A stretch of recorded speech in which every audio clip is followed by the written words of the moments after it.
The views and opinions expressed do not necessarily reflect those of Access Fort Wayne, the Allen County Public Library, or any other supporting groups. If you'd like to produce a show, call us at 260-421-1250.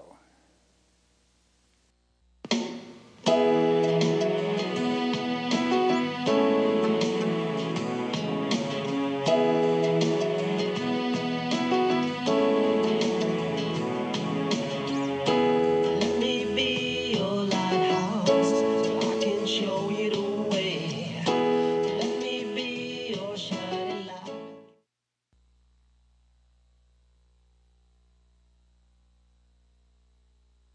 Something else, I think that very often, when that example is given, someone will come back and say, yes, but the person who was epileptic was not calculating that they were gonna, there was nothing going on that they were planning to wreck the car. But that implies that a person who's psychotic has the ability to cognate and reason things out. And that's really, that's not what's going on when you're really psychotic. Even though, in the mind of the mentally ill person, I may think this all makes perfect sense to me, but it's not really, straight up cognition, and it's not rationality. So I think that is it's a lot closer an example than we might think it is. And I think too, in our culture, many of us are more familiar with a depressive cycle, and we're aware that when we're depressed, we have a tendency to turn inward and shut down. Since bipolar has come up in earlier conversation, that's a spectrum. It's a spectrum disorder where you have low points and high points, and when you're a manic person, you're energized at unusual levels. You're much more energized than you would be normally. It's somewhat like a child that's maybe stimulated with too much caffeine or candy or something like that. There's a level of activity that they can't seem to control, whereas when you're depressed, you're less likely to act out. You're more to turn your focus inward. And I think we should distinguish that too. With someone that's psychotic, their behaviors are in a range that they're not used to, they're not able to control like they would be when they're balanced and healthy and stable. So obviously this group believes in treatment. So how in the world is a family going to get someone into treatment? Now I think Ted is an expert on this. It took them a while. Well, a lot of people don't want to be treated, so that's what makes a family, even a family that recognizes that a person has mental illness, the person who is sick may not want to be treated, and so that's where I think our whole mental health system is very challenged to do well and to be helpful to those people that have mental illness, because it is so difficult to get this person who doesn't believe they're sick into treatment. And again, Teresa said about half the people who have schizophrenia and bipolar disorder just can't believe that they're sick, even when they're treated or untreated. There's a chance that the person will overcome that through treatment and through support of their family, through close relationships. It's possible to overcome that, but you have this large number of people that just they don't want to be treated. So I would say it's incredibly challenging, and you need a family that's has a lot of love and compassion for the person to move through that successfully.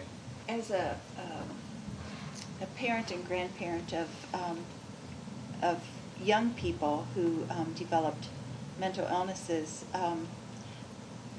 I have a particular heart for family members whose children or adult children have done something that they wouldn't ordinarily do because of the symptoms of their illness. Families are blamed a lot. And I know in this recent case in Arizona, the families haven't made a statement, but I know that it's been brought out that the family was notified. And families a lot of times do know that their person, their child, is very, very ill. But we have laws that we have civil right to be sick, actually, as bad as that sounds. a person that is dangerous to themselves, dangerous to others, and what we call gravely disabled, it's easy to get treatment for them. But for those people who are on the edge always, and they don't rise to the level of civil commitment, it is very difficult, and that's probably the number one reason that we get family members that come to NAMI is to ask us, how in the world can we get this person help? And yes, love and understanding goes a long way, but for a person who just simply does not understand the need for treatment, it puts families in a terrible bind, especially when fingers are pointed and outside people think, well, you knew that they were sick. Why didn't you get the necessary treatment? But I know from experience that that is very much easier to say than for the family member to actually do.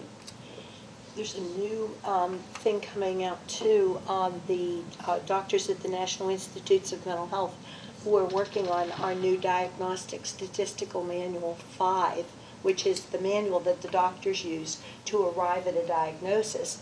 They are going to be adding something called anosognosia to the list of symptoms, and that is the denial of being ill.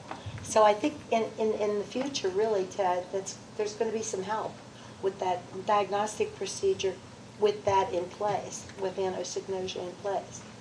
So maybe there's hope. I guess that's the way I look at it. I guess that leads to the further issue, though. So let's say we touch all those bases, and that's just occasionally at the intake at the hospital. Very often, things fall apart there, and it's this meeting of criteria that, yeah, you may have had this awful, maybe you've had this awful thing that's gone on for 3 days at home. But right now, while this person is in here, they haven't exhibited any of those kind of symptoms to us. So part of the issue with getting people help is that the system needs to listen to families. They just need That's to listen true. to families. And that has not been part of the equation. It sounds like that may be improving a little, sort of, Maybe. but that's going too slow. It needs to speed up, and they need to get better at And it. you'd be surprised how quickly a person that's been so very disruptive and ill for days can come to themselves in that little half hour of assessment. It'd be sweet. And so we do need, in my opinion, broader criteria on helping people to get the treatment that they need. And a start would be that we listen for the history of what's been going on, not is what going on this very instant that it's happening. Also, when they're doing those assessments, I really feel personally that the assumption is made that the family is part of the problem. Instead of, family knows what they're talking about, they've been living with it, they're the experts. And I think that's 99% of the problem in getting someone admitted when they're in crisis, even though they're not I showing agree. I up. mean, I think, and all psych majors, at some level, they're taught to pick up on body language. So how do these people seem to be relating to one another? Well, no. As a matter of fact, we have not been getting along very well for the last few days here. And then, yes, you will see that. That's you're absolutely right. This has been difficult. But then to make that part of, and we're not treating the person with the illness. Right. We're making judgments of what's going on in someone's household, which is quite different. And it is exhausting to live with someone who is so very ill. And so when they talk about dysfunctional families, we hear that a lot. It is very dysfunctional to live with somebody who is very, very ill. And it needs to be listened to on how difficult that is. So let's talk about family education. Okay, a family has this in their has come to their family. A son or a daughter has suddenly become ill, and oftentimes the age of onset is after age 16, 18, maybe 20, 22. Send them off to college. They're perfectly fine, doing well, and then sophomore, junior year of college, everything seems to break down. Go pick them up at school. This we hear all the time. Go pick them up at school, bring them home. finally get a doctor's appointment. It may take you a month to get a psychiatric appointment. Get some kind of a diagnosis and it falls out of the sky like a bomb. Never expected, never understood. It's not like the doctors come out and spend 15 minutes explaining to family about this, or a half an hour if you had cancer. If you had any other kind of critical illness, they spend a good bit of time talking to families about what to expect. Not with mental illness. It's almost as if, well, one of the first things we need to do for this person is to get them away from that toxic family. So you take the person home. That's what they say. Okay, take them home. What do you do next? Does anybody tell you what you're supposed to do? Does anybody tell you what's happening to this person? Does anybody give you any instructions? Do you get a manual? When my husband had knee replacement surgery, he gave us a manual this thick. Go home and read it. Did that ever happen with mental illness? So where does the family get some help? Exactly. The experience that I had, my wife was hospitalized for nearly 3 weeks in a behavioral hospital. Earlier that same, well, just about 3 or 4 months before, my daughter had fallen and fractured her arm. And they all but followed us out into the parking lot, telling us all the things we can do, and if it itches, do this, and don't let her do this, and just a stack of paperwork this high, some of which was for liability purposes, I'm sure. But you had more than information than you could digest about a broken arm, for crying out loud. And my wife at that time had and continues to have a very serious mental illness. And when I said, so what do I need to do? I was told, your wife has been instructed on how she's to keep up with her treatment, and more or less this is none of your business, and that is not helpful. So James, tell us about NAMI's education. Well, NAMI's education. Yeah, family to family. Can I talk about this a little while? Oh, sure. One of the things I run into at the NAMI office are calls from parents and loved ones of someone who is seriously mentally ill. And sometime, for instance, if I deal with a person and I take my time and get that person to the right place, and they finally are agreeable to do that, once they get there, then the problems really come up, because the structure is set up so that they don't even understand what to do in that kind of a situation. I attend a lot of meetings, part of the job, but I attend a lot of the meetings around Fort Wayne and around the state relative to social services. Most people, not all, who work in those social services agencies are completely unaware as to what to do, how to handle a person who is mentally ill. And it baffles me, because they ask me questions, and of course I give them the answer as best I can. However, there is a lack of education relative to our agencies. As an example, when I finally got a person to get that young person to one of our mental health agencies here in the city, once they got there, the person who was seriously mentally ill and was manic at that time, once they got her there, they took her to the hall, told her she had to get on the computer, fill out all her personal resume, and she sat there for 5 hours. Afterwards, they told her, you'll be able to see a psychiatrist or an assessor, a person to assess, psychologist, whatever, in 3 to 4 weeks. And this person was manic. And then, so I get the call back, about the time I was getting ready to go home, I got the call back and said, well, they just let us go. And my daughter is doing this, that, and the other. Now, what do I do? And that is a difficult situation to handle. Because there's not only a lack of education and lack of understanding, a clear understanding relative to our parents and loved ones, there is also a lack of understanding even in our own structure. And this is not just Fort Wayne or Indiana as a state, this is nationwide. That's why we are running into so many problems. I get calls all the time lately all the time from high schools. I've had 3 bullying cases, incidences in the last 3 months. One as recent as this week.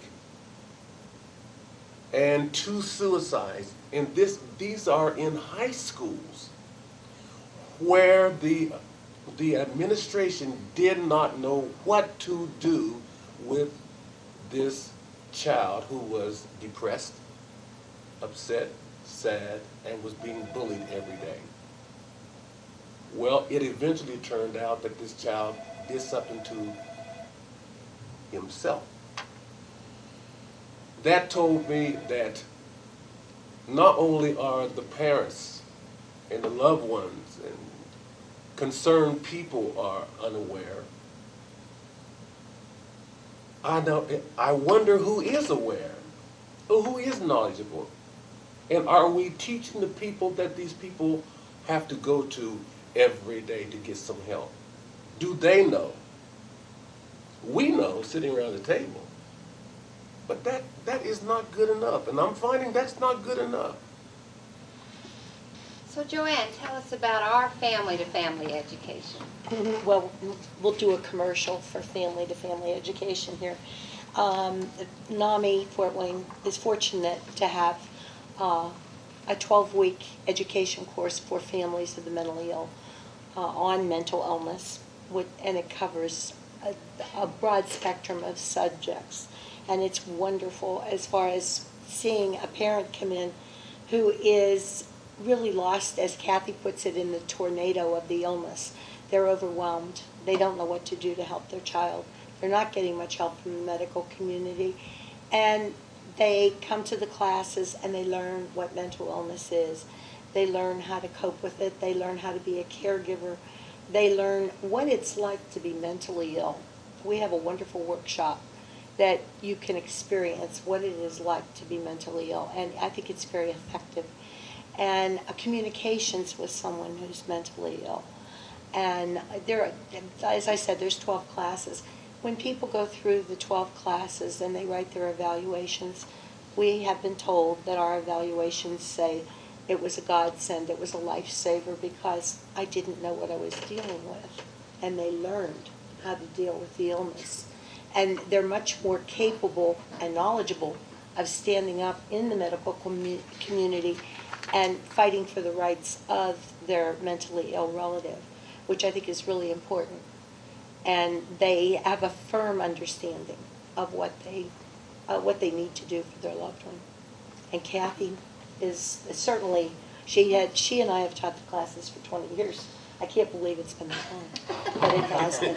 Yeah. And it's been wonderful, but they're great classes, and we're updated constantly with technical updates. And what is the cost for that? It is totally free, and so there's no excuse for not calling the NAMI office and asking to be put on the list for the classes. We allow around 20 people in the class. That's the ideal class, and they're held one night a week, and it's usually for about 2.5 hours a night, more like 3 hours, because it does tend to run over, but it's really worthwhile, and I think people would get a lot out of it. Well, Al, can you tell us about other programs in the community that are helping with mental illness?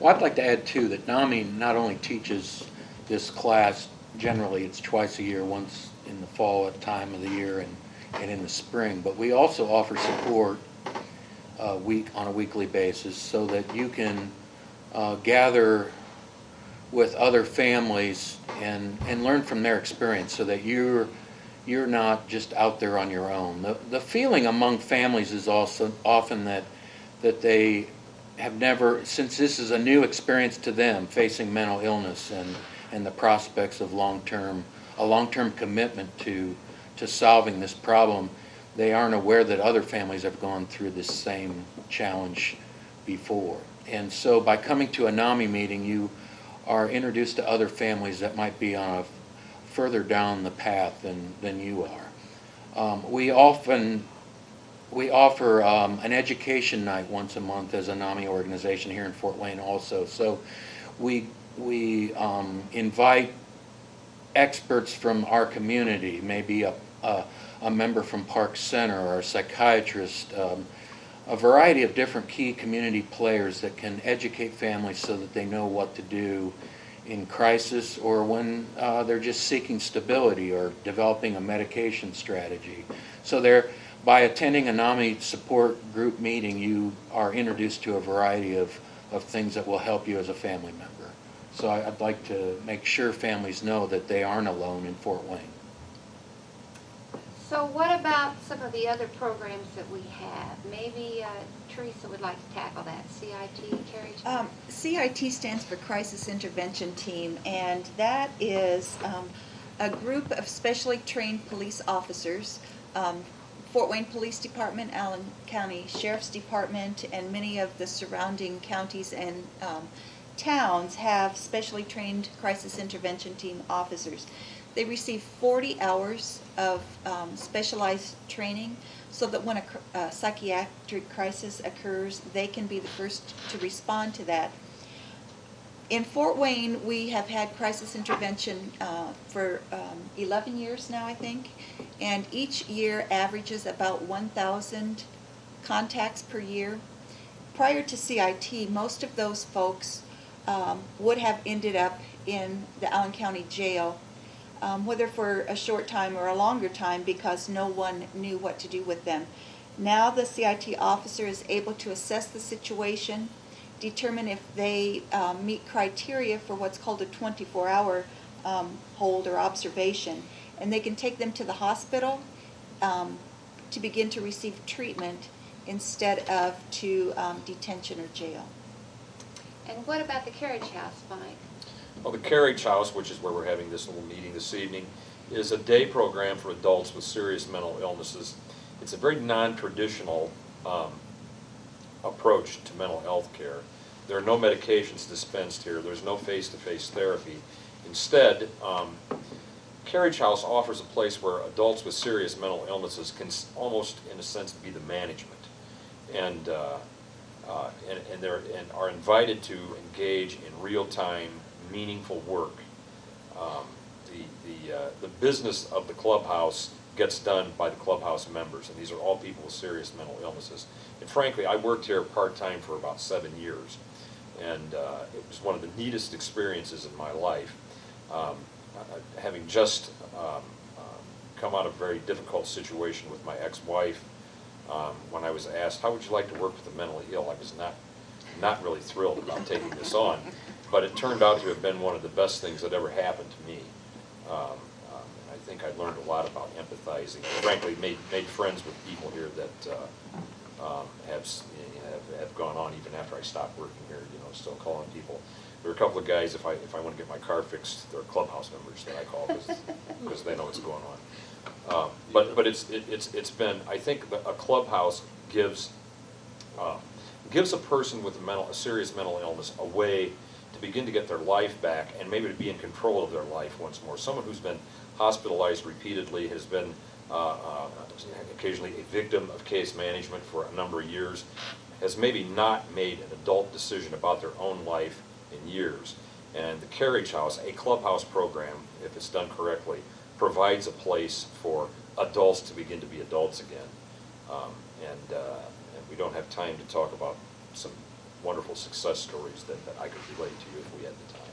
Yeah, but it really boosts their self-esteem. Precisely. Make them feel like they are as everyone else is, and it gives them a sense of being independent and being able to go out on their own and do something for themselves, finding employment, et cetera, and so forth. So I think it's the most fantastic program I've ever heard of. And those were started by NAMI Fort Wayne, CIT, because we thought that we really needed that program to come to Fort Wayne, It has been modeled now all over the state of Indiana. We were the first. And the carriage house, we decided that we really needed to look for top flight rehabilitation, and that we went out and found what we thought was the very best program in the country, which was the Fountain House model in New York City. We created a committee, we raised the money, we bought the building, we hired the staff, and now it's the best rehab program in the state of Indiana, being modeled throughout the state. Okay, so tell us about the system failures, both in Indiana and across the country, and what are the costs of these system failures? Teresa, can you address that?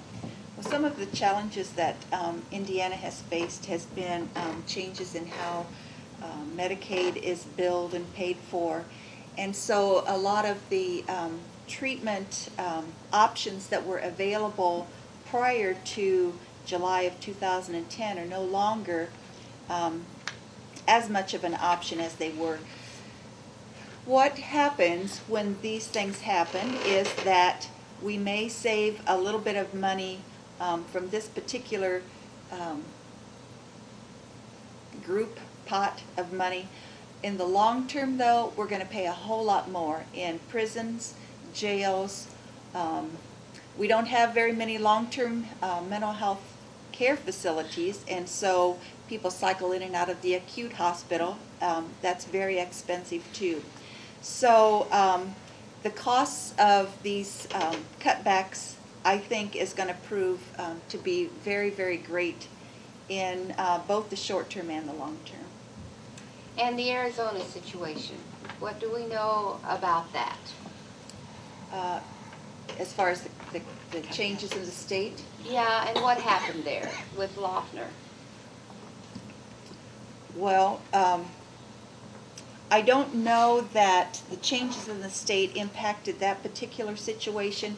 We know that he was noticed to have made some violent overtures. We know that his family was notified. We don't know what kind of help was sought or if any was sought. We do know that Arizona, as Indiana, is facing a lot of budget problems. And I heard last night on TV that Arizona's budget was cut by 50%. And beginning in July of 2010, those major cuts were impacting the seriously mentally ill. The same in Indiana.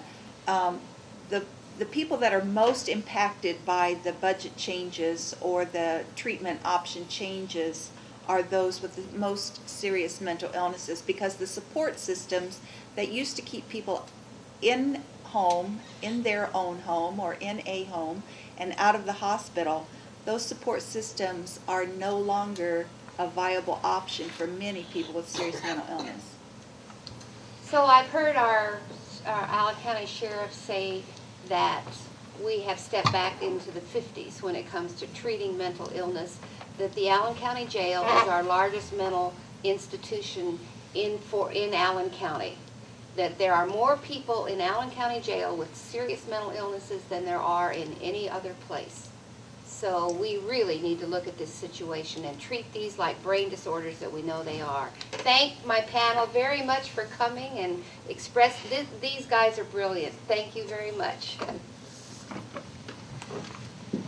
Well, that's the end of our show today. Thank you for showing up, and I thank all the guests here for such very interesting questions and answers, and I do hope that there will be a lot of people who will listen to this and realize that